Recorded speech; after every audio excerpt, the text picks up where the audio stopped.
Hello friends, जय हिंद। This is Deepak and welcome to Edutap. तो गाइस, जैसे कि आपको पता है कि आपके ईपीएफओ एग्जाम के लिए जो आपके ईपीएफओ एपीएफसी और ईओ का जो एग्जाम है उसके लिए हमने यानी कि एडुटैप ने जो एक सीरीज स्टार्ट करी थी जो कि आपके एग्जाम के लिए बहुत ही ज्यादा इंपॉर्टेंट है। उसी सीरीज को आगे चलते हुए आज हम इंडियन इकोनॉमी का एक और इंपॉर्टेंट टॉपिक के ऊपर जो है डिस्कशन करेंगे। बहुत ही जरूरी है। लास्ट हमने मॉनेटरी पॉलिसी के बारे में डिस्कस किए थे, उसके इंपॉर्टेंट 10 क्वेश्चंस को डिस्कस किया था। सेम उसी का ही अगला पार्ट जो टूल्स है मॉनेटरी पॉलिसी के, उसके बारे में जो है वो आज हम डिस्कस करेंगे और बहुत ही ज्यादा इंपॉर्टेंट है ये। आपके एग्जाम में जो है वो कई बार ये क्वेश्चन आपके आ सकता है। तो गाइज उसको जो है हम डिटेल में आज जानेंगे। क्वेश्चंस की तरह जो है हम उसको डिस्कस करेंगे, डिटेल में डिस्कस करेंगे हर एक क्वेश्चन को, सो दैट कि आपको ये आइडिया हो जाए कि आपके एग्जाम में क्वेश्चन किस तरह से आता है और साथ में जो सिलेबस वाला पार्ट है वो भी आपका जो है वो इन्हीं एमसीक्यू से जो है वो कंप्लीट हो जाए। चलिए चलते हैं आज के हम फर्स्ट क्वेश्चन की तरफ। आज का हमारा फर्स्ट क्वेश्चन है, which of the following are quantitative tools of monetary policy in India. कि अगर हम बात करें मॉनेटरी पॉलिसी इन इंडिया की तो उसके कौन कौन से जो यहाँ पे चार स्टेटमेंट्स, यहाँ पे चार वैल्यूज आपको दी हैं, इनमें से कौन सा जो है वो आपका क्वांटिटेटिव टूल्स के अंडर आता है मॉनेटरी पॉलिसी इन इंडिया में। फर्स्ट है आपका रेपो रेट, सेकंड है सीआरआर यानी कि कैश रिजर्व रेशियो, थर्ड है स्टैच्यूटरी लिक्विडिटी रेशियो, फोर्थ है मॉरल सुसेशन। तो ये चार आपके पास दिए हैं, आपने बताना है कौन सा जो है इनमें से क्वांटिटेटिव टूल्स का पार्ट है मॉनेटरी पॉलिसी इन इंडिया का। सही ऑप्शन की अगर हम बात करते हैं तो सही ऑप्शन है आपका ऑप्शन ए यानी कि first, second and third. First, second and third का मतलब है, तो देखिए सबसे पहले हम बात करेंगे क्वांटिटेटिव टूल्स की। तो क्वांटिटेटिव टूल्स वो होते हैं that are aimed at controlling the overall supply of money in the economy. इनका मेन एम जो है ये रहता है कि कंट्रोल करना जो भी आपकी ओवरऑल सप्लाई है मनी की इन इकोनॉमी, उसको जो है वो पूरा जो है वो देखना, उसको कंट्रोल करना। तो they that tools are known as quantitative tools. अब अगर हम बात करें इन क्वांटिटेटिव टूल्स की तो पहला आता है आपका रेपो रेट। ठीक है, रेपो रेट का मतलब क्या है कि एक तरह का इंटरेस्ट रेट है जिसमें आरबीआई जो है वो दूसरे कमर्शियल बैंक्स को जो है वो लोन या फिर पैसा जो है वो देती है। ठीक है, सीआरआर जो हमने पढ़ा है इसका मतलब है the portion of deposit that banks must hold with the RBI. ठीक है, तो ये होता है आपका कैश रिजर्व रेशियो। देन आता है स्टैच्यूटरी लिक्विडिटी रेशियो रिजर्व। ठीक है, इसमें अगर हम बात करें तो ये होती है percentage of net demand and time liabilities banks must maintain in approved securities. तो ये तीनों जो है वो आपके किस में आते हैं, क्वांटिटेटिव टूल्स। और यही जो है ये तीनों जो है वो आपका बहुत बड़ा रोल प्ले करते हैं ओवरऑल सप्लाई जो होती है मनी की इकोनॉमी में, उसको कंट्रोल करने के लिए, उसको देखने के लिए। जो आपका मोरल सुसेशन है ये आपका क्वालिटेटिव टूल है, ना कि क्वांटिटेटिव टूल है। तो दैट्स व्हाई आपका फर्स्ट, सेकंड, थर्ड जो है वो आपका करेक्ट है। तो ऑप्शन ए जो है वो आपका करेक्ट ऑप्शन है। बात करते हैं सेकंड क्वेश्चन की। सेकंड क्वेश्चन है, consider the following statement regarding quantitative tools of monetary policy. कि कौन कौन से जो है वो आपके मतलब क्वांटिटेटिव टूल्स के रिगार्डिंग जो स्टेटमेंट्स हैं वो आपकी सही है। फर्स्ट है open market operations involve the purchase and sale of government securities by the RBI. Second है cash reserve ratio is a tool used to manage the liquidity in the banking system. Third है quantitative tools directly influence the credit flow to specific sectors of the economy. तो ये तीन जो है वो आपके पास given है, आपने बताना है कौन सा जो है वो आपका करेक्ट है। तो अब देखिए यहाँ पे तीन स्टेटमेंट आपकी, सही ऑप्शन की बात करें तो वो है ऑप्शन बी यानी कि फर्स्ट एंड सेकंड। तो देखिए फर्स्ट स्टेटमेंट आपकी करेक्ट है कि जो ओपन मार्केट ऑपरेशन है that are conducted by RBI to control the liquidity in the economy. और सेकंड स्टेटमेंट भी आपकी करेक्ट है कि जो सीआरआर है that is used to regulate the liquidity available with banks thus affecting the money supply. तो ये दोनों स्टेटमेंट्स जो है वो आपकी करेक्ट है। थर्ड स्टेटमेंट आपकी इनकरेक्ट है कि जो क्वांटिटेटिव टूल्स है that target the overall money supply and do not focus on specific factor. ठीक है, कि जो आपके क्वांटिटेटिव टूल्स होते हैं ये ओवरऑल मनी सप्लाई को जो है वो फोकस करते हैं, टारगेट करते हैं, ना कि किसी स्पेसिफिक सेक्टर को जो है वो टारगेट करते हैं। क्लियर। अब बात करते हैं क्वेश्चन नंबर थर्ड की। क्वेश्चन थर्ड है, which of the following statement is correct about the cash reserve ratio. कि कौन सी स्टेटमेंट जो है वो आपकी करेक्ट है regarding the cash reserve ratio यानी कि सीआरआर। फर्स्ट स्टेटमेंट है, it is the portion of a bank's NDTL that must be maintained as cash reserve with the RBI. Second है कि सीआरआर जो है that directly influence the lending capacity of banks. Third है कि जो interest rate है amount में that kept as CRR is determined by the RBI. तो ये तीन स्टेटमेंट्स आपको गिवन है। सही स्टेटमेंट की अगर हम बात करें तो वो है ऑप्शन ए यानी कि फर्स्ट एंड सेकंड।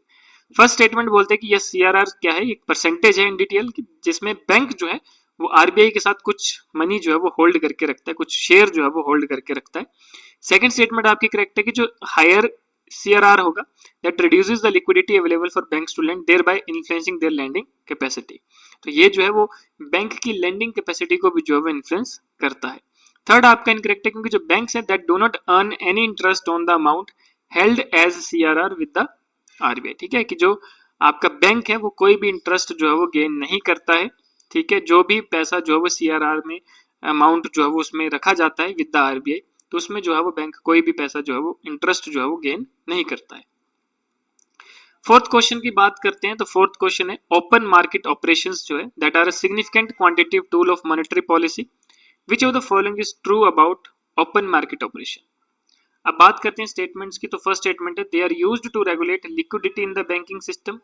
सेकंड है कि जो ओपन मार्केट ऑपरेशन है that involves the buying and selling of equity shares in the open market. Third है कि जो सेलिंग गवर्नमेंट सिक्योरिटीज है that help reduce excess liquidity in the economy. ये तीन स्टेटमेंट्स जो है वो आपकी करेक्ट हैं। अब अगर हम बात करें आपके सही स्टेटमेंट की तो ओपन मार्केट ऑपरेशन से रिलेटेड जो है अगर हम बात करें तो आपका ऑप्शन बी यानी कि फर्स्ट और थर्ड स्टेटमेंट जो है वो करेक्ट है कि जो ओपन मार्केट ऑपरेशन है that is used to control liquidity in the economy, बिल्कुल सही है। ओपन मार्केट ऑपरेशन जो है वो डील करता है गवर्नमेंट सिक्योरिटीज के साथ, ना कि इक्विटी शेयर्स के साथ, तो इसलिए आपकी सेकंड स्टेटमेंट जो है वो इनकरेक्ट है। थर्ड अगर हम बात करें तो जो सेलिंग सिक्योरिटीज है that reduces liquidity as banks and financial institutions buy them locking funds with the RBI, कि जब हम सिक्योरिटीज को सेंड करते हैं तो इसकी वजह से क्या होता है, इट रिड्यूसेस द लिक्विडिटी। ठीक है, जिसमें बैंक्स और फाइनेंशियल इंस्टीट्यूशन जो है वो बाय करते हैं। ठीक है, दैट्स वाई आपकी फर्स्ट और थर्ड स्टेटमेंट जो है वो करेक्ट है। बात करते हैं क्वेश्चन नंबर 5 की। क्वेश्चन 5 है which of the following is a feature of SLR यानी कि statutory liquidity ratio as a quantitative monetary tool. तो कौन सी स्टेटमेंट करेक्ट है? अगर हम बात करें फर्स्ट स्टेटमेंट की तो ये है it mandates banks to maintain a portion of their net demand and time liabilities and detail in government approved securities. Second statement की बात करें तो it direct affects the interest rates on saving accounts. Third है can increase in SLR reduces the capacity of banks to lend money. तो तीन statements जो है वो आपको गिवन है। अब अगर हम बात करें आपके SLR से रिगार्डिंग यानी कि स्टैट्यूटरी लिक्विडिटी रेशियो से रिगार्डिंग, तो आपकी सही जो मानी जाएगी दैट इज ऑप्शन सी यानी कि first and third statement. First statement है कि जो SLR है that requires bank to maintain a specified portion of their NDTL in approved securities like government bonds. ठीक है, सेकंड स्टेटमेंट आपकी इनकरेक्ट है क्योंकि जो SLR है that does not directly influence interest rate on saving account, कि जो SLR है वो डायरेक्टली जो है वो इंटरेस्ट रेट जो भी आपके सेविंग अकाउंट्स में इंटरेस्ट रेट डलता है उसको अफेक्ट नहीं करता है, उसको इन्फ्लुएंस नहीं करता है। थर्ड स्टेटमेंट आपकी करेक्ट है कि जो इंक्रीज इन SLR है that reduces liquidity with banks thereby limiting their lending capacity. ठीक है, तो यहां पर जो है वो आपका फर्स्ट और थर्ड स्टेटमेंट जो है वो आपकी करेक्ट रहेगी। बात करते हैं क्वेश्चन नंबर 6 की। क्वेश्चन 6 है which of the following is true regarding the reverse repo rate. तो कौन सी जो है वो आपकी रिवर्स रेपो रेट के रिगार्डिंग सही स्टेटमेंट है? तो फर्स्ट स्टेटमेंट है it is the rate at which the RBI borrows money from commercial bank. ठीक है, कि ये वो रेट है जिसमें आरबीआई जो है वो बोरो करता है पैसा कमर्शियल बैंक से।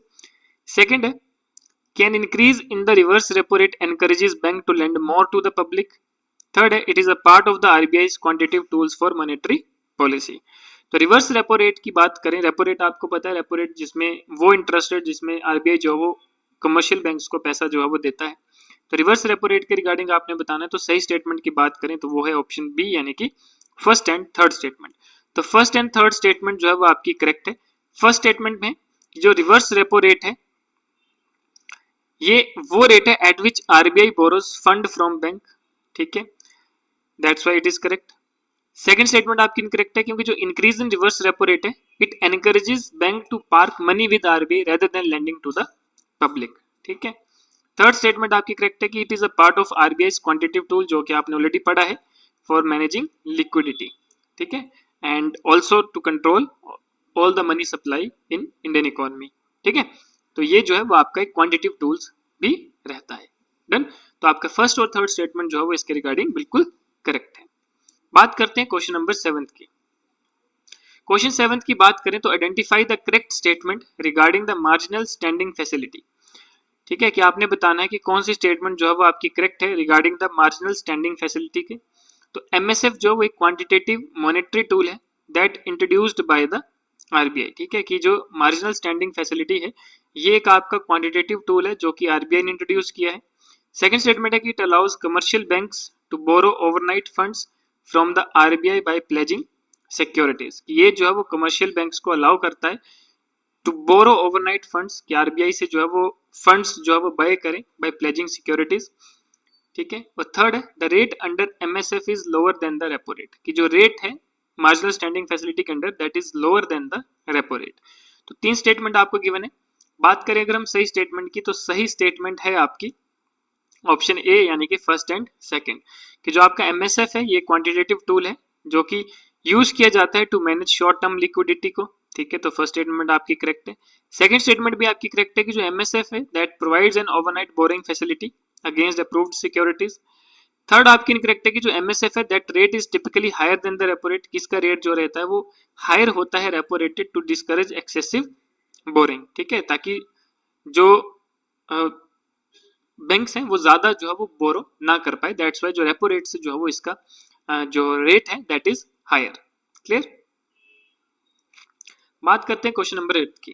क्वेश्चन 8 है which of the following measures can be classified as expansionary monetary policy, कि कौन से मेजर जो है वो क्लासिफाई किए जाते हैं as an expansionary monetary policy. तो फर्स्ट है reduction in repo rate, second है decrease in cash reserve ratio, third है sale of government securities in the open market. तो ये तीन स्टेटमेंट्स जो है वो आपको गिवन है। अब अगर हम बात करें इन तीनों स्टेटमेंट से कौन सी स्टेटमेंट आपकी जो है वो करेक्ट है, तो आपकी करेक्ट स्टेटमेंट रहेगी ऑप्शन ए यानी कि first and second. First statement है कि जो लोअर रेपो रेट रहता है that make borrowing cheaper encouraging lending and economy activity. ठीक है, और दूसरा है कि जैसे जब हम डिक्रीज करते हैं कैश रिजर्व रेशियो को तो it increase the funds available for banks to lend. ठीक है, तो ये आपकी करेक्ट है। थर्ड है selling securities reduces liquidity making this a contractionary measure. ठीक है, कि सेल ऑफ गवर्नमेंट सिक्योरिटी जो है वो ओपन मार्केट में इसकी वजह से क्या हो जाता है कि ये लिक्विडिटी को रिड्यूस करता है और एक बहुत ही कॉन्ट्रैक्शनरी मेजर जो है वो बन जाता है मार्केट में। क्लियर। तो इसलिए आपका फर्स्ट एंड सेकंड स्टेटमेंट जो है वो करेक्ट है। बात करते हैं क्वेश्चन नंबर 9 की। क्वेश्चन नंबर 9 में है कि विच of the following statement regarding quantitative easing is correct. यहाँ पे बात की गई है क्वांटिटेटिव ईजिंग की, तो ये भी जो है वो आपके एग्जाम में पूछा जा सकता है। तो कौन सी स्टेटमेंट है जो कि क्वांटिटेटिव ईजिंग के रिगार्डिंग जो है वो करेक्ट है। तो क्वांटिटेटिव ईजिंग जो है वो क्वांटिटेटिव मॉनेटरी टूल है that used during periods of low inflation and economic stagnation. और क्वांटिटेटिव ईजिंग जो है that involve central banks purchasing government and corporate bonds to inject liquidity into the economy. Third है कि it is commonly employed in emerging economies like India to counter inflationary pressures. तो ये तीन statement जो है वो आपको गिवन है। अब अगर हम बात करें सही स्टेटमेंट की तो वो है ऑप्शन ए यानी कि फर्स्ट एंड सेकंड, कि जो आपका क्वांटिटेटिव ईजिंग है ये यूज किया जाता है इन सिचुएशंस में जैसे कि डिफ्लेशन है या फिर इकोनॉमिक स्टैग्नेशन है टू स्टिमुलेट डिमांड, ताकि डिमांड को जो है वो स्टिमुलाइज किया जाए। सेकंड स्टेटमेंट आपकी करेक्ट है कि जो सेंट्रल बैंक्स है that purchase securities to inject liquidity into the market. Third statement आपकी इनकरेक्ट है क्योंकि जो क्वांटिटेटिव ईजिंग है that is typically employed in developed economies not emerging ones like India. Clear, कि जो क्वांटिटेटिव ईजिंग है ये मेनली जो है वो आपको डेवलप्ड इकोनॉमीज में ही एम्प्लॉयड होता है, देखने को मिलता है, ना कि जैसे इंडिया है जो कि अभी डेवलप हो रही है। ठीक है, India is not developed, it is developing countries, ये भी एमर्ज हो रही है। ठीक है, प्रॉपरली जो है वो डेवलप नहीं हुई है। डन। बात करते हैं आज के लास्ट क्वेश्चन यानी कि क्वेश्चन नंबर 10 की। तो क्वेश्चन 10 है which of the following best describes the open market operation conducted by the reserve bank of India, कि कौन सी स्टेटमेंट जो है वो बिल्कुल करेक्टली डिस्क्राइब करता है ओएमओ को यानी कि ओपन मार्केट ऑपरेशंस को which is conducted by the reserve bank of India. तो फर्स्ट है कि जो ओपन मार्केट ऑपरेशन है that refers to the purchase and sale of government securities in the open market. Second है कि जो open market operation है that is primarily used to regulate the liquidity in the banking system. Third है कि जो selling government securities है through open market operation that increases the money supply in the economy। तो ये तीन statement आपको given है। अगर हम बात करें सही स्टेटमेंट की तो वो है ऑप्शन ए यानी कि first and second. First statement आपकी है कि जो ओपन मार्केट ऑपरेशन है that involves the buying and selling of government securities by the RBI. Second statement आपकी करेक्ट है कि जो ओपन मार्केट ऑपरेशन है ये एक तरह का की टूल है to regulate liquidity in the banking system. Third statement आपकी इनकरेक्ट है, जो सेलिंग गवर्नमेंट सिक्योरिटीज है that reduces liquidity and thus decreases the money supply. Clear? तो ये आपका जो है वो आपके 10 इंपॉर्टेंट क्वेश्चंस थे जो कि आपके quantitative tools of monetary policy in India के रिगार्डिंग थे, और बहुत ही इंपॉर्टेंट टॉपिक है आपके एग्जाम के लिए, आपके एग्जाम में जो है वो यहाँ से पूछा जाता है। तो इसी के लिए आज के लिए इतना ही, मिलते हैं नेक्स्ट सेशन में कुछ और इंपॉर्टेंट टॉपिक के साथ जो कि आपके एग्जाम पॉइंट ऑफ व्यू से बहुत ही ज्यादा इंपॉर्टेंट होगा। तो आज के लिए इतना ही, मिलते हैं नेक्स्ट वीडियो में, तब तक के लिए धन्यवाद, जय हिंद।